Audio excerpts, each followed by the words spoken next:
নমস্কার বন্ধুরা, আমার নতুন একটা রেসিপিতে সবাইকে স্বাগত। আজকে শেয়ার করব গাজরের কেক।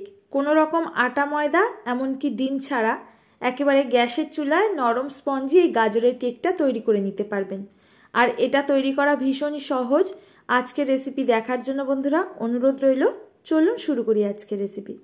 প্রথমেই একটা আমার গাজর লাগছে এই কেকটা তৈরি করার জন্য। তো গাজরের গায়ের খোসাটাকে ফেলে ভালো করে ধুয়ে নিয়েছি। এখন একটা একদমই ছোট্ট সাইজের যে গ্রেটার হয় সেই গ্রেটার দিয়ে এই গাজরটাকে আমাদের গ্রেট করে নিতে হবে। গ্রেট করে নেওয়া হয়ে গেলে এই গাজরের সবটুকু আমরা একটা মিক্সির জারের মধ্যে দিয়ে দিচ্ছি। আর এর মধ্যে কয়েকটা উপকরণও একসাথে দিয়ে দেব, তাহলে আমাদের আলাদা করে আর কেকের ব্যাটার তৈরি করতে হবে না। তো একটা চায়ের কাপ মাপ করে দেখুন আমি এখানে 1 কাপ সুজি নিয়েছি, দিয়ে দিলাম। সাথে স্বাদ মতো চিনিটাও অ্যাড করবেন। আমি 1 কাপ চিনি এখানে দিচ্ছি। দিয়ে দিলাম একেবারে রুম টেম্পারেচারে থাকা 1 কাপ টক দই, আর এটা যেন ফ্রেশ টক দই হয়। তো দিয়ে দিলাম একই সাথে 1 কাপ মেপে দুধ। এই দুধটা আগের থেকে জাল করে রুম টেম্পারেচারে করে রেখেছিলাম। দিয়ে দিচ্ছি 1/2 কাপ মতো এখানে রিফাইন্ড অয়েল। এখানে আপনারা তেলের পরিমাণটা বাড়িয়ে কমিয়ে নিতে পারবেন। এখন ঢাকাটাকে বন্ধ করে এটাকে ভালো করে পেস্ট করে নিতে হবে। আর কেকের ব্যাটার 1 মিনিটের মধ্যে কিন্তু আমাদের তৈরি হয়ে যাবে। তো দেখুন এখানে কত সুন্দর একটা কেকের স্মুথ ব্যাটার তৈরি হয়ে গেল 1 মিনিটের মধ্যে। এখানে শুধুমাত্র খেয়াল রাখতে হবে কোনো রকম যেন গাজরের টুকরো গোটা অবস্থায় না থাকে বা সুজি দানা দানা না হয়ে থাকে। এখন এই ব্যাটারটাকে একটা বোলের মধ্যে নামিয়ে নিচ্ছি। তো 1 মিনিটের মধ্যেই কিন্তু বন্ধুরা এই স্মুথ ব্যাটারটা আপনারাও তৈরি করে বাড়িতে বাচ্চাদের জন্য এই কেকটা তৈরি করে রেখে দিতে পারবেন। স্কুল টিফিনের জন্য কিন্তু দারুণ একটা রেসিপি। তো দেখুন এই ব্যাটারটার ঘনত্ব আপনাদের একটু দেখিয়ে দিই। আমি যে কয়েকটা মাপ নিয়েছি কিন্তু একই চায়ের কাপ মাপ করে নিয়েছি, তাহলে বুঝতে সুবিধা হবে আপনাদের। এইভাবে যে কোনো একটা বাটি মাপ করে নিয়ে নেবেন। এখন এই ব্যাটারটাকে ঢাকা বন্ধ করে আমি 10 মিনিটের জন্য রেস্টে রাখবো।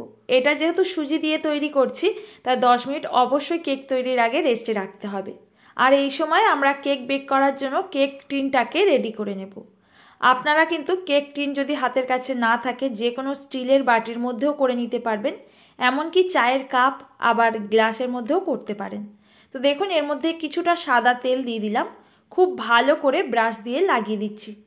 এইবার এর মধ্যে আমি দিয়ে দেব 1 চামচ মতো ময়দা। এই ময়দা দিয়ে কোটিং যদি করে নেওয়া হয় কোনো রকম কিন্তু বেক করার জন্য বাটার পেপার লাগবে না, আর খুব সহজেই কিন্তু কেকটা মোল্ড আউট হয়ে যাবে।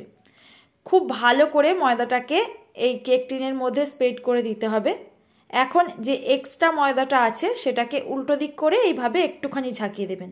এক্সট্রা ময়দা পড়ে গেল, ব্যাস আমাদের কেক টিন একদম বেক করার জন্য রেডি। এদিকে আমার 10 মিনিটের জন্য কেকের ব্যাটারটা রেস্টে রাখা ছিল। এখন এই কেকের ব্যাটারের ঘনত্ব দেখিয়ে দিচ্ছি। একটু ঘনত্ব বেড়ে যাবে, তাতে কোনো অসুবিধা নেই। তবে এখানে কিন্তু কিচ্ছুটি আর অ্যাড করবেন না, যে মাপটা দেখিয়েছি সেই মাপেই আপনারা করবেন, তাহলে কেকটা একেবারে পারফেক্ট হবে। তো এখানে আমি টেস্টি আর হেলদি করার জন্য কিছু বাদাম অ্যাড করছি, আর তার সঙ্গে কিছুটা ত্রুটি ফুটি নিয়েছি। তো এখানে চীনা বাদাম আছে আর আমন্ড কুচি, তার সঙ্গে নানা রকম কালারের ত্রুটি ফুটি দিয়ে দিলাম, দেখতে ভালো লাগবে, স্বাদও বাড়িয়ে দেবে। 1 চিমটি লবণ দেবেন অবশ্যই করে কেকের মধ্যে, এতে স্বাদের ব্যালেন্স ঠিক থাকে। এই সময় বন্ধুরা আপনাদের সঙ্গে একটা টিপস শেয়ার করে রাখি, এটা আপনাদেরও কাজে আসবে। তো অনেক সময় দেখবেন কেক বেক করার জন্য আমরা এরকম বেকিং সোডা বেকিং পাউডার কিনে আনি। তো কিছুদিন ব্যবহার করার পরে দেখি অনেকটা পরিমাণে আমাদের বেকিং সোডার থেকে গেছে, অথচ কোনো রকম আমাদের কাজে লাগছে না। মানে কেক বেক করার সময় কোনো রকম কেক ফুলছে না, কোনো অ্যাক্টিভ হচ্ছে না। তো এই সময় বলে রাখি, যখনই এই ওপরের ফয়েলটা কাটবেন তো এটা ছোট্ট করে একটুখানি ছিদ্র করবেন, এখানে সাইড দিয়ে আপনারা বের করে নেবেন। আর যখনই আমাদের নেওয়া হয়ে যাবে এটাকে খুব ভালো করে মুড়ে ঢাকা বন্ধ করে রাখবেন, দেখবেন বহুদিন পর্যন্ত এই বেকিং পাউডার বেকিং সোডা ঠিক থাকবে। তো এখানে আমি দিয়ে দিলাম বেকিং সোডা প্রথমেই 1/2 টিস্পুন, এবার দিয়ে দেব বেকিং পাউডার 1 টিস্পুন দিয়ে দিচ্ছি। বেকিং সোডা কিন্তু সবসময় কম দিতে হয়। তো দেখুন এখানে কেকের সুন্দর একটা ফ্লেভার আনার জন্য দিয়ে দিচ্ছি ভ্যানিলা এসেন্স, যদি হাতের কাছে না থাকে না দিতে পারেন, এটা এলাচ গুঁড়ো দিয়ে দিতে পারবেন। এখন এই কেকের ব্যাটারের মধ্যে হালকা হাতে দেখুন এক সাইড দিয়ে ঘুরিয়ে ঘুরিয়ে আমি সমস্ত কিছু মিশিয়ে নিচ্ছি। খুব জোরে কিন্তু ফেটানোর কোনো প্রয়োজন নেই। এই কেকের ব্যাটারটা আপনারা দেখেই বুঝতে পেরেছেন যে 2 থেকে 3 মিনিট মাত্র সময় লাগে তৈরি করতে। এইভাবেও কিন্তু খুব সহজে যারা কখনোই কেক বানাননি একবার হলেও গাজরের কেকটা বানিয়ে দেখবেন। আশা করছি আপনারাও কিন্তু প্রথমবারেই পারফেক্ট বানাতে পারবেন। বন্ধুরা, ভিডিও চলাকালীন ছোট্ট একটা অনুরোধ, যদি রেসিপি দেখে ভালো লাগে এখনও পর্যন্ত অবশ্যই একটা লাইক করবেন আর কমেন্ট করতে ভুলবেন না। নতুন বন্ধুরা আসলে চ্যানেলটি সাবস্ক্রাইব করে নেওয়ার জন্য অনুরোধ রইল। তো কেকের ব্যাটার আমার এখানে রেডি। এখন কেক মোল্ডের মধ্যে এটাকে দিয়ে দিতে হবে। তো দেখুন একেবারেই কিন্তু কেকের ব্যাটারটা যখনই এর মধ্যে দেবেন মাঝখান থেকে ঢালবেন, আর সমস্তটা দেওয়া হয়ে গেলে এখন হালকা হাতে 2-3 বার এইভাবে ট্যাপ করে নেবেন। তারপর এটাকে বেক করে নিতে হবে।